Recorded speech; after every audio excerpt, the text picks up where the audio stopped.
Paris Air Show. Lockheed is playing guinea pig for a new space sustainability rating scheme designed to show how well satellites comply with best operational practices such as debris mitigation. It's a real serious issue with debris, Rick Ambrose, executive vice president for Lockheed Martin Space, told reporters here yesterday. So, I think there are going to have to be some multinational policies for how you conduct yourself in space. To that end, Ambrose said he has volunteered my satellites to be rated by the World Economic Forum's WEF, new coalition working on a seal of approval scheme that incentivizes industry to take action to maintain the space environment. The WEF announced a partnership last month at Satellite 2019 with the European Union, a group of universities led by Massachusetts Institute of Technology, MIT, and select space companies to create a so-called space sustainability rating to define how well individual satellites, or a constellation, is following current international guidelines and then recommended best practices to ensure the long-term sustainability of near-Earth orbit.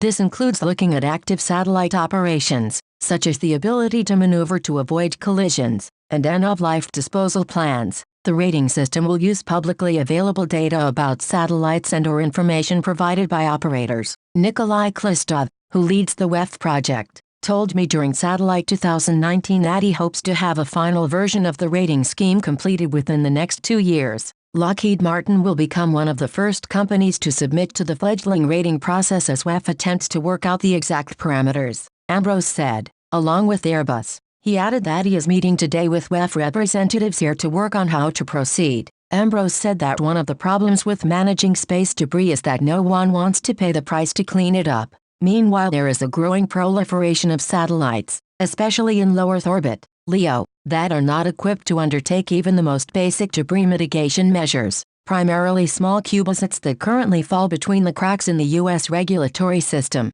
Traditional satellite owner-operators are required to provide the U.S. government with a debris mitigation plan in order to obtain licenses. Ambrose said that rules are needed to require all satellite operators, including those using CubeSats and other tiny satellites, to be able to deorbit from LEO at the end of their lives in order not to create hazards for other spacecraft. I think that needs to happen, he said, but it's not something I can set up. Even for the WEF, we can only recommend. It's going to have to be government to government, and multiple agreements, to say here's how as a society we are going to conduct ourselves in space. If we want to have a robust economy in low Earth orbit, we've got to deal with debris mitigation, he added. Oh, and let's not practice ASAT, anti-satellite, technology in low Earth orbit. India on March 27 became the fourth nation to test an ASAT weapon against a satellite, using a ground-launched missile. China did the same in 2007. The US and Russia tested other types of ASATs in through the 1980s.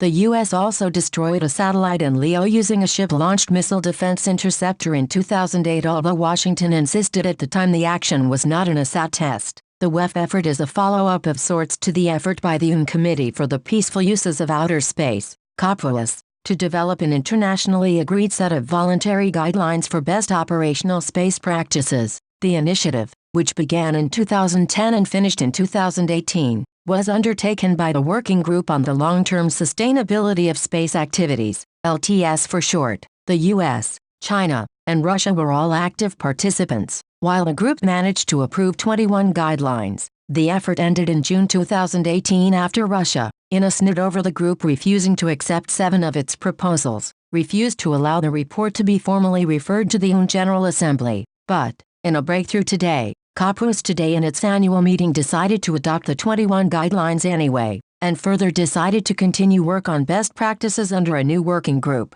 reflecting the intense international interest right now in trying to ensure that space does not become either a tragedy of the commons, or a debris-littered battlefield where nothing can survive. The guidelines break down into 4 categories: black small square, policy and regulatory framework for space activities; black small square, safety of space operations; black small square, international cooperation, capacity building, and awareness; black small square, scientific and technical research and development. They include provisions that encourage nations to improve the trackability of spacecraft, including very small satellites, as well as to design satellites to implement applicable international and national space debris mitigation standards and/or guidelines in order to limit their long-term presence in orbit. They also encourage countries to exchange orbital data, including information about planned maneuvers. Meanwhile, the UN continues and other subsidiary venues continues to discuss both the development of transparency and confidence-building measures,